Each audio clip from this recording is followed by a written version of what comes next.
On May 2, 2026, ISW published a number that every Russian military blogger immediately stopped talking about. Net loss, 116 square kilometers. Not a typo, not a Ukrainian claim. ISW's own verified battlefield map. April 2026, the month Russia was supposed to be winning, the month Putin's planners had circled on the calendar since November, and Ukraine just took ground back. During the offensive, while Russia was attacking, that's the number. 116 square kilometers gone. No Ukrainian brigade punched through the line. No dramatic counteroffensive. Russia just spent the entire spring attacking and ended up with less ground than it started with. And the reason why is going to make you look at every future Russian battlefield claim completely differently. Let's start with how Ukraine actually clawed back 116 kilometers, because it's not what anyone expected. Ukraine's approach throughout April operated on a three-step loop. Drones identified weak Russian control points. Assault groups moved into those points. Robotic systems cleared the position. Repeat, simple enough that it worked every time. Most of the ground Russia held going into April was never really held at all. Small Russian infiltration teams had crept into gray zones between Ukrainian positions, open terrain, tree lines, damaged settlements, set up positions, and then basically waited for backup that never came reliably. ISW calls this infiltration, and they track it on a separate layer of their map specifically because it is not the same as actual territorial control. Russia has been running this tactic for months and feeding it to domestic media as a daily drip of another village captured, another advance, glorious momentum. What it actually was, squatters in a contested parking lot who thought they owned the building. Ukraine just started evicting them in bulk. Kovalenko's verdict on the first phase of the spring offensive, no meaningful results. In any sector, Russia sent its best units and got the same outcome as its worst ones. The area carrying the most strategic weight and getting the least coverage is Kostiantynivka. The Sloviansk-Kostiantynivka line is not a conventional front. It's a 50-kilometer prepared defensive corridor that Ukraine has been fortifying and upgrading since 2022. Concrete bunkers on top of minefields, overlapping fields of fire designed so that every approach is somebody's kill zone. Defense analyst Denis Papovich has been tracking this sector since 2014. His read, Russia isn't assaulting a city. It's assaulting 12 years of prepared defense. Geolocated imagery from April shows Ukrainian forces gained ground in the eastern and southeastern sectors Russia was previously claiming as under their control. That matters more than it sounds. Kostiantynivka is the southern gateway to Sloviansk and Kramatorsk. If it falls, the entire urban agglomeration comes under pressure from the south. These are not small towns. They are the administrative and logistical spine of Ukrainian-controlled Donetsk. Russian commanders understood the fortress problem going into spring. They adjusted, gone were the large armored columns that FPV drones turned into scrap metal throughout 2024. Instead, individual soldiers threading through low terrain with paper maps or consumer GPS phones wearing heat-masking ponchos at night, probing in waves with pauses between. The tactical equivalent of knocking on every door in a neighborhood hoping one is unlocked. The theory was sound enough on paper. Saturate the line with small contacts, find the weak point, exploit it before Ukraine can respond. The problem is that Ukraine had been reading the same paper, and on April 30th, Ukraine proved it. On April 30th, Ukrainian forces counterattack northeast of Lyman.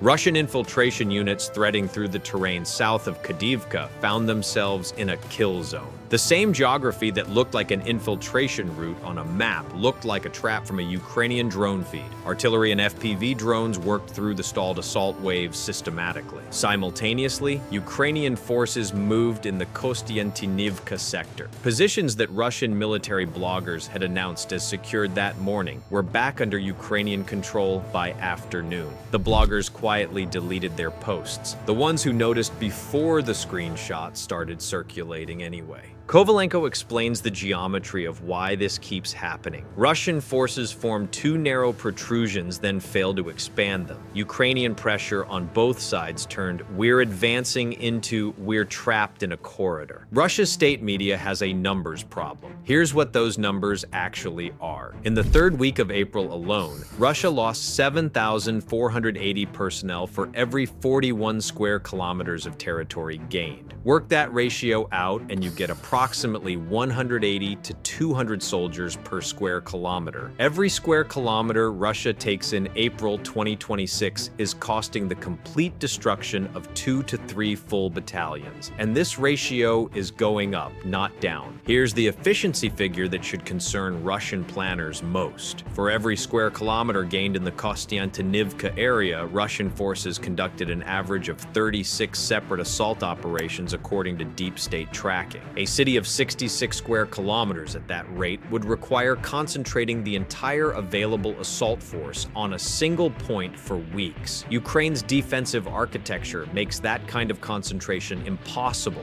FPV drones find mass formations before they can be exploited. At the start of 2025, Russia was advancing at roughly 9.76 square kilometers per day. By early 2026, that number had dropped below 3, a slowdown of more than threefold. Not because Russia is attacking less, but because the attacks are producing nothing. Meanwhile, Ukraine's numbers are moving in the opposite direction. Zelensky confirmed Ukrainian forces have recaptured 460 square kilometers since the start of 2026. Kovalenko put it simply, they are now taking the same amount of territory in a month that they took in a week last summer. Here is where the damage goes deeper than a battlefield number. In February 2026, Starlink terminals in Russian-occupied territories got blocked. The Kremlin made this decision, and the downstream effects have been playing out on the battlefield ever since. Drone video feeds cut out. Small units lost the ability to talk to each other in real time. Navigation reverted, and I want you to actually sit with this, to paper maps. This is a modern combined arms military running mechanized assaults with paper maps, while Ukraine is operating AI-assisted drone targeting. That's not a capability gap, that's a different century. The operational reality leading up to that outage is worth understanding. Russian frontline units had been running on gray market Starlink terminals for well over a year. Drone feeds, fire correction, unit-to-unit communication. Significant portions of Russia's tactical infrastructure in Donetsk ran through a satellite network built by the founder of the country it is trying to destroy. There's a joke somewhere in that sentence. The Russian soldiers who lost their comms when SpaceX partially disabled those terminals in February were probably not laughing. The Kremlin then made it worse. Telegram restrictions got imposed across Russian military channels because Telegram was the entire horizontal communication backbone of the Russian military's junior officer layer. Coordinates, orders, intelligence, that's what moved through it. The restrictions didn't just throttle morale, they severed the nervous system of battlefield coordination. Then on April 30th, Russia made it permanent. The government announced a full ban on importing foreign satellite communication systems, including Starlink. The stated rationale was national security. Russia's domestic alternative, the ERASED satellite constellation, launched its first 16 satellites in March 2026. Those satellites pass over Ukraine only a few times per day. Starlink has over 9,000 operational satellites. Russia just banned imports of the one thing keeping its front lines functional, because admitting dependency on a Western company was politically intolerable. ISW links the February comms collapse directly to Ukraine's ability to gain hundreds of square kilometers across Zaporizhia and Donetsk in the weeks that followed. Ukraine is moving in the opposite direction. 4,000 kilometers of fiber optic cable laid behind the front lines in the Sumy region provides communication infrastructure immune to Russian electronic warfare. One side is expanding its battlefield network.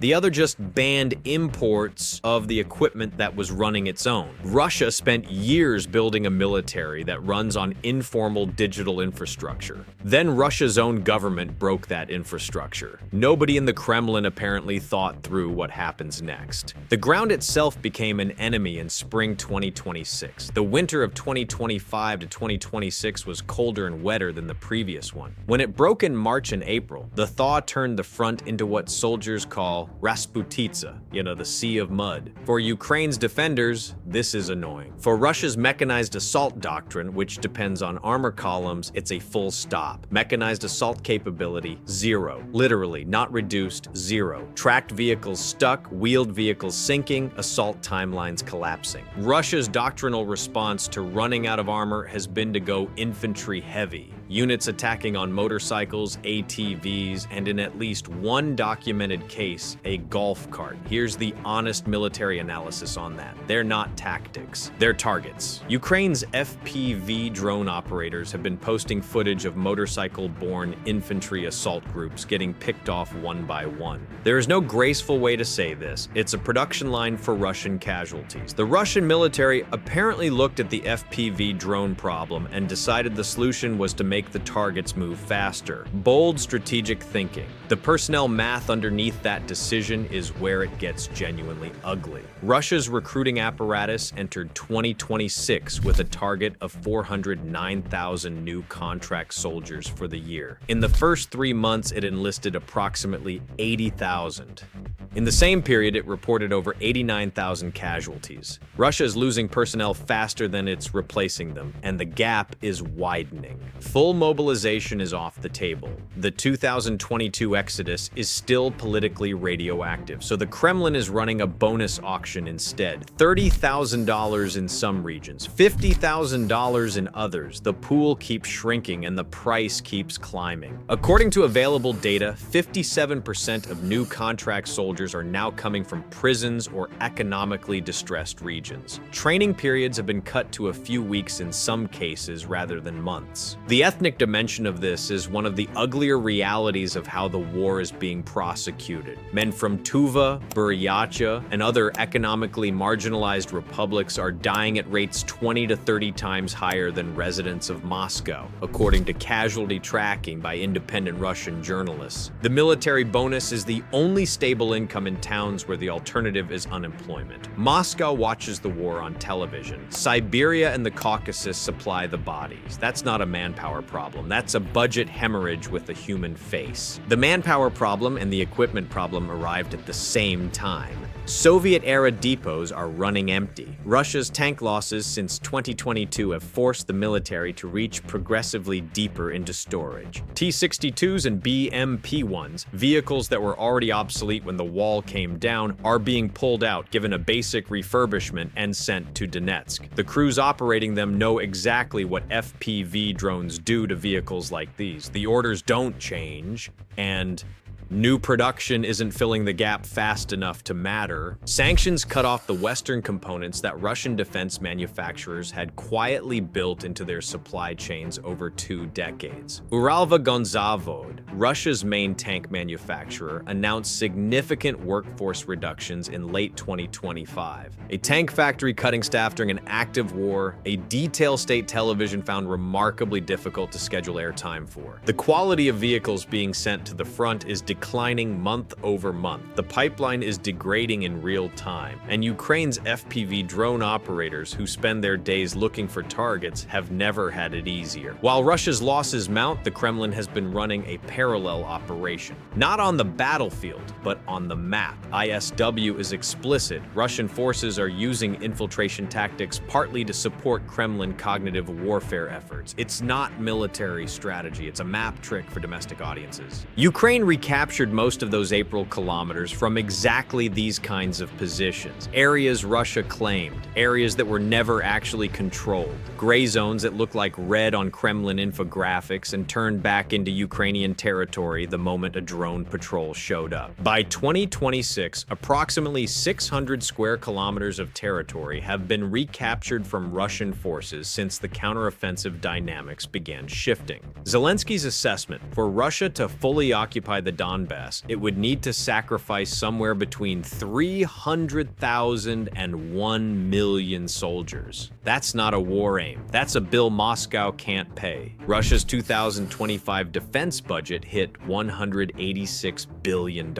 On paper, that sounds enormous. The problem is what it's doing to everything else. Defense spending has crossed 7% of GDP, approaching Soviet-era levels, and the Soviets famously could not sustain that. Inflation is running hot. Interest rates are above 20%. The skilled labor shortage has reached 4.8 million people nationally because the workforce split between the front lines and the defense factories, and what's left of it is shrinking. The bonuses alone are eating the budget from the inside. The federal deficit blew through its annual ceiling in the first quarter of 2026. That number compounds before you add equipment, logistics, training, and the death payments flowing to families of the dead. Every ruble allocated to Donbass is a ruble not defending Crimea. Every unit shifted to Crimea exposes the Donbass front. Russia no longer has sufficient resources to run both fronts simultaneously at full strength. A war economy can run hot for a while.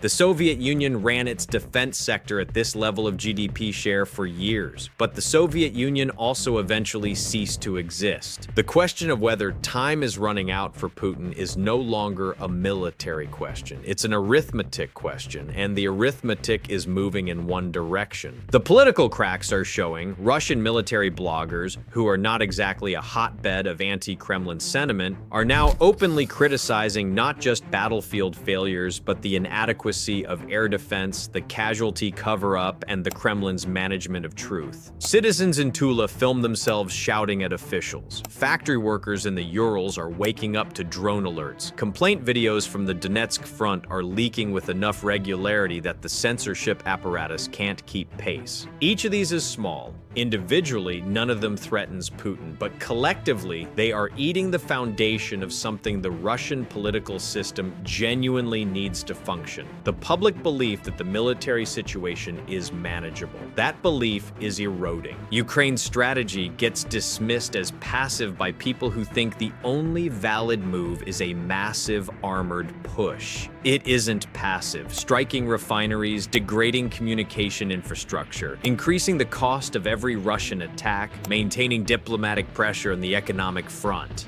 None of it is designed to win this month. All of it is designed to make sure Russia can't win at all. This is what strategic exhaustion looks like before it becomes strategic collapse. A pattern that gets slightly worse every month, measured in square kilometers, casualty ratios, and satellite counts, while the man responsible is in a room asking his economist why the calendar let him down. Kovalenko, who has been one of the most accurate long-range forecasters of this conflict, is explicit. Ukraine has not yet achieved a breakthrough capable of triggering a chain reaction of collapse in Russian defenses across a broad front. The Ukrainian military does not currently have the resources for a large-scale counteroffensive. That is a real constraint. Russia's advance rate has dropped by a factor of 4 since early 2025. It costs 200 soldiers per square kilometer. Recruitment is falling short of targets. Communication infrastructure is broken. The spring offensive, Putin's planned final push before summer, has failed its first phase with nothing to show.